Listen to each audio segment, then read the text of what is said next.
get the Crack open the monster for the coffee with Corey. hold on. Let's get a nice satisfying. Let's get a sound for the beginning. Oh, this is a crispy one. This is a good one. I chose that specifically for you. That was nice.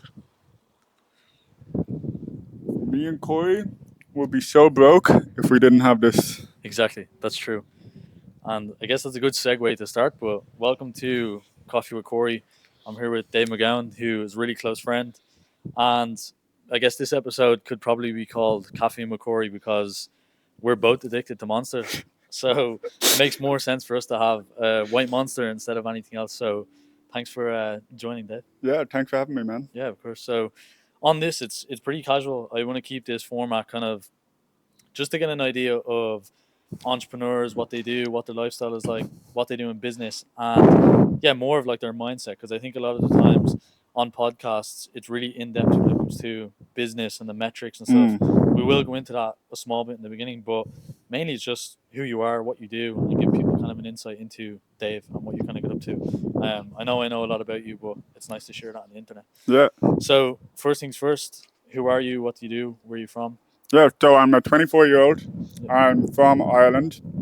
What I'm doing right now is I run a content agency. Nice. We help specifically food and beverage companies with everything content. So organic, ads, short form, long form, photography. We do the whole content for the digital presence. Nice. Yeah. And I think we know, but the agency model now is so popular. Yeah.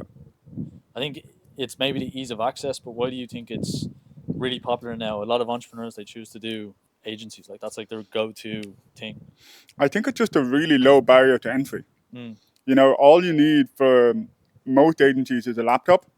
And if you want to do content, it's a laptop plus a camera. And that's all you need.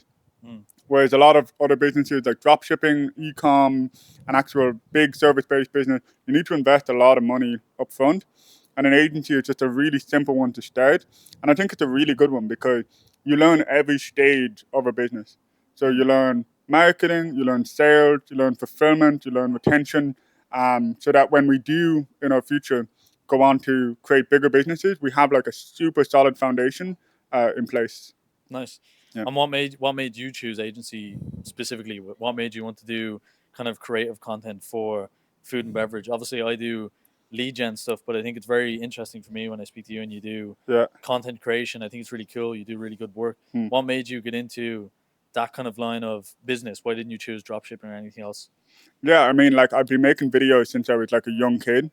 So luckily I had like a very good skill in videography and editing. So I knew I could sell that to brands. Why I started with food and beverage is a little bit funny. So when I started in 2022, I had a full-time job. I was so anxious. Like I had the worst anxiety of all times. And I was like, how can I make content for brands without meeting them?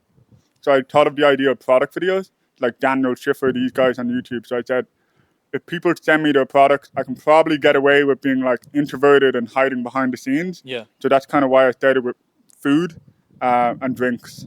And that's obviously scaled to where you're at now and kind of the business and the team that you have in the office in Dublin. Yeah. One, did you ever think you would get there? And two, what's it like being at that level now? Where are you kind of looking to go? Are you looking to scale it even further? Yeah, I mean, when I started, all I wanted to do was make cool content and make like a good living from it. My absolute goal in 2022 was 50K a year. Yeah. So now we've had months where we've gone over that, which is pretty crazy. Yeah. I think the funny thing about goals, and in your head, you're like, I really want to get to this place. When I was 15, 16, I always thought it would be so cool to have an office, like creative people were just making content like YouTubers almost. Now I'm doing it and I'm like, what the fuck? Yeah, like it's not as cool as you first thought. Yeah. I had the same kind of vision of I'd love to have an office and have staff and have people that are building a brand, but once you start doing it, you realize that's just business, and then your goals kind of change. You want to do other stuff. I think in the beginning you think it's going to be like the Clout House, or you're going to be like the FaZe Clan. You're going to have a bunch of people that are on like jet skis, flying around the office, going around on mopeds. Yeah. But that's not how it works. That's kind of what I've noticed as well. But now, what's the kind of goals with the agency moving forward? For the end of this year, are you looking to get more team members? Are you looking to do anything else with the agency? What's kind of the goal? Yeah, I think the main goal is just to step away from the fulfillment. Yeah. So I'm still heavily involved in delivery, talking with the client, making sure that the content that they get matches the standard that I want going out there for people.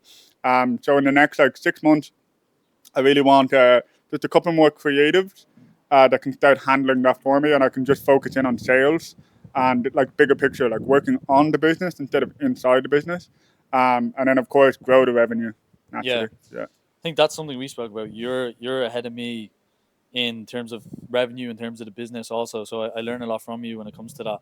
But when it comes to growing a team, what's kind of the advice that you have when you hire people? Because you have people now full time in your office. You have people that are doing a lot of stuff that you can now finally step away and just trust those people. For someone like me that now is scaling their agency and is hiring people, what's the main thing that you look in someone that you're about to hire? What's the main kind of qualities that you look for? Yeah, like for content, it's pretty simple. Mm. Like because it's very visual, I can see if they can make it the way I want it. So there's a couple of different factors. Like I want people to it's a small business, so we can't provide them the benefit that they would get if they were freelancing at a high level or working with a bigger company. So just making sure that people are a little bit more early in their career, but they want to grow and they see the vision of Way Out West. I'm trying to like any team members that we have now, which is roughly like 4 people outside of myself. I'm trying to show them what I'm building like a coach. So like this is what I'm building. You can come in on it. We're Yeah. gonna build something really cool together. Almost like a little cult Yeah, like they within the need to team. see the vision of what you're building. Yeah. So just getting people invested in that is the main thing for me.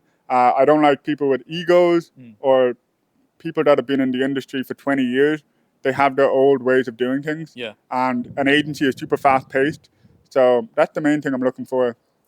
Something Good I've team. found that's difficult is kind of I've worked with kind of salespeople before, and it could be something that I made a mistake with, but hiring people that kind of are their own kind of entrepreneur, or they want to do their own thing, I feel like they don't see that vision, or they don't want to really work with you. They just want to learn from you and then go off and do their own thing.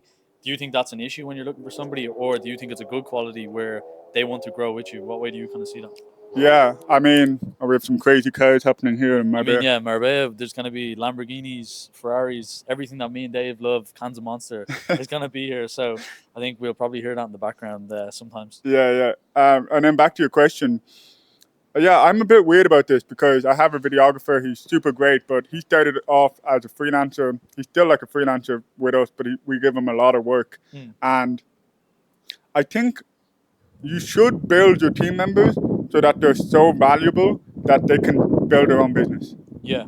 But the goal is that they like working for you Yeah. and you give them a reason to stay. They enjoy it so much that they'll stay instead of kind of going off, because that could be something on my end where when I was looking for salespeople or trying to hire people, I don't even think it was the right time because I couldn't really train them. I didn't have the guidance. I didn't have the business in place to really teach somebody or show them this is why they should stay. So I completely understand that if they learn from the business and they want to leave, it probably makes more sense for them. I mean, they can go off and do the same thing and grow it. That's good, but it is good to see you kind of you build it so they wouldn't want to leave. It's like they enjoy what they do. You're giving them a lot of work, and also because you say freelancers, contractors, it means they're not really tied to you, but they enjoyed working with you so much they're not going to go anywhere. I Yeah. think that's really cool. Mm. As you mentioned, I think that's really cool how you've kind of grown the business where it is now. Um, you're still based in Dublin. The business is based in Dublin. Mm. I'm based out here in Marbella now. You're over here for a month. How have you found Marbella compared to being in Dublin, running the business? What's the kind of upside and what's the downside that you've noticed? Yeah, I mean, the upside is just the people. Mm. 100%. Like every coffee shop you go, not every coffee shop, but in certain Almost every. areas, Yeah. there's really interesting people. Mm. Dublin, Ireland in general is super small minded. Like if you even say, oh, yeah, I want to do 1 million a month, like as a goal in 5 years' time, people are like, why It's do kind of you? looked down on, yeah. Yeah. It's like, why do you want to do that? That's so materialistic. Why do you need that? This. I don't like that side of Ireland. So the big factor of Marbella is the people, and then the fact that when I finish work, I have amazing gyms. Mm. I can work out outside. I don't have to put my top on because I sweat a lot when I'm Yeah. working out. Yeah. It's just a better place to be. I really feel like it's paradise. Yeah. Like I've been to a lot of places in Europe, US, California, and this is just tops. Yeah, like Yeah. I've been surprised with the whole like thing that's viral now is like it's the Miami of Europe. Yeah. And I truly think it is. Like from I've only been here a few months now, also after coming down from Barcelona, but here it just feels like there's a lot to do. The lifestyle is really good, and you see wealth everywhere. I know that's something we spoke about too, that you love to see, is kind of wealth that other people have, and it's inspiring to Mm. see. That's exactly like me. Like I see stuff and I want it, and I don't think, oh, like, is this guy a drug dealer or how did he get Yeah. this? Like, I think a lot of people in Ireland, when they see people with money, they almost look down on it because they feel like, oh, that's not the norm, or that's not what Yeah. people should be doing. Whereas we're inspired by it. Have you seen much stuff around here that you kind of see? I know you love Ferraris, but have you seen many of those around that you're like, I Yeah. need to work towards that? Yeah, man. Like every fucking time I go like Puente Romano, I just see sick cars. Yeah, yeah. And the main thing for me is like when I see people in a supercar, I'm so intrigued. Like I'd love to just like pull them out of the car and be like, man, what do you do? Hmm. Like what did you do that the average person didn't do? Because they're a normal person. They just went down a slightly different trajectory that allowed them to spend 500k in a car. Yeah, not worry about it. And I Yeah. think that's something that here is very different. I think in Barcelona it was even hard for me to approach people. In Ireland, I could do it, but you can tell people didn't want you to. Here, it's I think feel like you can walk up to anybody here and you can ask, "What do you do?" Mm. or "What's your business?" and they're happy to answer because I think everybody's in a good mood. They have the Yeah. sun, the beach, the music. Yeah. Everybody's happy to kind of give you feedback or let you in on what they do. Mm. And I think that's something really cool about here that even I found hard in Ireland. That's why I left. Yeah. Is just that kind of thing. But building the building the business itself in Ireland, do you think you're tied there now, like you'd stay forever, or do you feel like you try and build what a lot of people here now do, where they might be from the UK, they might be from the US, but they build a hybrid system where they're coming back and forth, they're traveling around, and they're kind of enjoying I guess, the lifestyle that entrepreneurship builds, because we do have a really cool lifestyle. Like Mm. the backdrop is a bunch of villas in Marbella in Yeah. Spain, so we do have a really cool lifestyle, and I think people need to understand that's attainable. But for you, is that something that you're looking to build, like having that lifestyle that's a hybrid that you can travel wherever you want and enjoy Marbella and maybe live here on and off? Yeah, I mean, I know that if I build my business in Ireland and I stay in Ireland, I will be a lot richer. Yeah. I kind of know that because the team see me on a regular basis. I can keep a closer eye on things. But it's just a choice of, do I want to build an empire of a business, Yeah. or do I want to live a life of freedom? Yeah. And I am a guy that wants to live a life of freedom. I don't think you need as much money as you think to be free. Like I think we're relatively free right now. I know we want to grow, but things aren't going to get too different if we have this amount or this amount in the Yeah. Yeah. bank. So it's a decision that I'm trying to make. I think the main thing is communicating to the team why I'm here and I'm not on the beach sipping cocktails. Yeah. Like I'm Yeah. here for these reasons. You guys are welcome to do this at any stage in your life if you want to do it too. And then putting in a management structure so that people aren't looking to me for answers, and they have, like, in editing they have someone to look to, in sales they have someone to look to, and just having an actual corporate structure so that my location is irrelevant.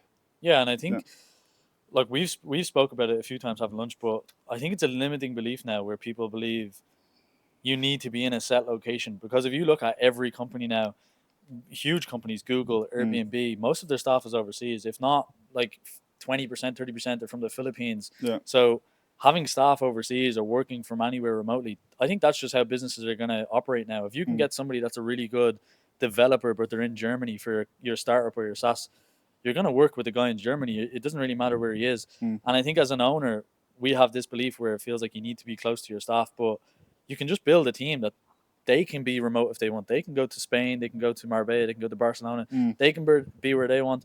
As long as the work is getting done, as long as the company's operating at a good kind of pace, I think it's completely fine to be wherever you want. So Yeah. I fully agree with that. And I understand as well, as you mentioned, you would build a kind of empire of a company. And you mentioned the word rich. Whereas now I've kind of realized the word rich is relative, because it comes down to, is it money? Is it your lifestyle? You can be rich in a Mm. lot of different ways. People with a family can be rich. Maybe they just love their kids and the family they have. Yeah. So I've seen that word now in completely different light as I've gotten older. And I think that's something where you don't, as you said, you don't need a certain amount of money. A lot of people I would meet that are making over 10K are rich in the sense that they're not tied to a location. They can travel wherever they Yeah. want. It's just you still have that drive to make more money, Mm. and you still want to do more. So I think that's a really cool thing that we both kind of share in common. But in terms of now moving forward, what's the biggest thing that you're putting into the business to kind of grow it? Is it new staff members? What is it that you're kind of doing? Yeah, I think right now it's investing in coach. Yeah. Which is at every stage of the business I've done this. When I started, I invested in a coaching company, a course that you follow, a set kind of program that you go through. That's good as a beginner, but at a certain stage, you really need someone that's actually doing it. And the problem with a lot of these coaches is they make their money from courses, and I completely get it. I would do the same thing. If you can make 10 times the amount selling info versus actually doing it, it's just a logical step. But luckily, I found a guy in Belfast running a creative agency. I DM'd him, we worked something out, and he's running an agency that's way ahead of mine, Yeah. and we're working one-on-one. That's the biggest thing. And then ads, marketing, and branding. Just like making a brand that people want to work with. Yeah, I think that's something that Way Out West has now is like you're really building a brand where people not like, even when I see your stuff on LinkedIn, you use the cactus emoji, and I was like, why do you always put a cactus? And you said it's something to remember. And now every time I see a cactus emoji, I'm like, oh, that's Way Out West. So that stuff works. I think you're really dialing that in. And something I learned from you as you're building that is the whole mentorship thing, because I was cynical towards mentorship. I just didn't like it. I think when we met, I used to say like I just hated mentorship, never saw the value in it.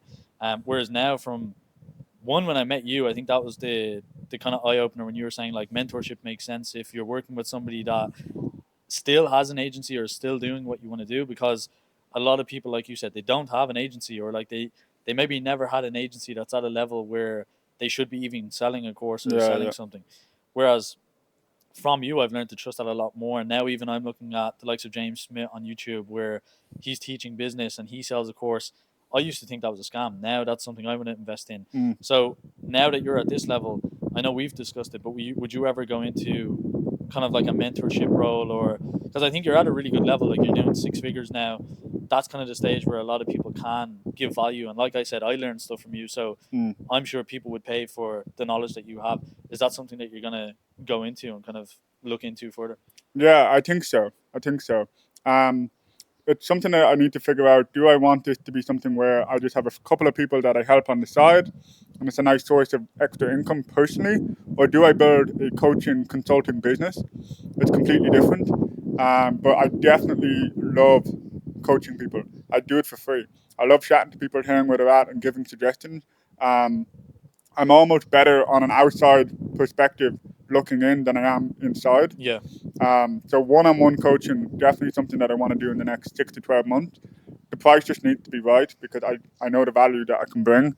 So it's just a matter of who do I coach. Yeah, it's kind of the model. Like, do you want to do group coaching? Do you want to do one-to-one? Yeah. And I know that as well, because when we meet up, like we're always kind of going back and forth with like stuff for your business, stuff for my business. Yeah. And I think it's just enjoyable when you have that shared kind of passion or energy and you can feel that on a call. It's really enjoyable. Like you can get it from one another of, this is the issues I'm having, and it's like, oh, I've had that issue before, this is how you'd fix it. Yeah. You would have issues, I'd be like, oh, I've had that before, to say fix it. I think we both love to do it, but I think you're at a level now where you can actually help people one-to-one or coaching. So it will be cool to see what you decide to do with your coaching and what way you do it, but it's good to see that you are going to do it at some point. Yeah. Something I want to get into now, apart from the business side, is usually we talk a lot about business, but something we also talk about is kind of mindset and what way we kind of think about business and just life in general. What do you think is one of the biggest factors that you've learned that kind of make you enjoy your business more, or your lifestyle that you have? What was the biggest thing that made you realize that was a lot easier to kind of enjoy business and life altogether? Yeah, I think the first thing is just not taking it too seriously. Like at the end of the day, for me, we make content. Yeah. Do you know what I mean? Like we make content for food and beverage companies. We're not helping medicine. We're not bringing rockets to Mars. Like it's pretty simple what we're doing. So just when I get a little bit stressed, just remembering what I'm doing versus what other people are doing, and then just being grateful, because maybe now I have bigger goals, but when I reach those goals, I'll have bigger goals again. So that'll always be a problem. What I'm doing now, if I told my 15-year-old self 10 years ago I'd be doing this, he'd be hyped. Yeah. Like he'd be so hyped. So I just need to remember that. Yeah, and that's something like I'm fully on board with that. Like my first tattoo was gratitude, like on my arm. Yeah. Grateful. That was like my first tattoo, and it was something that I learned even at the level I was at, was just you can enjoy what you have. I think at the beginning we were mentioning how much revenue people aim for or something, but there's certain levels that you can be grateful for. If you're making 3K, 4K, and you can live off of that and you can work for yourself, you're sitting on a laptop working from Starbucks, having a coffee. Your day to day, like your great grandfather or even your granddad, if you mention to him like that you sit on a laptop, you make money from the internet, you see a Stripe notification, and you're making money, that would blow their mind. Like that is crazy to most people. So I think we overlook that in the chase of more money, more clients, more revenue.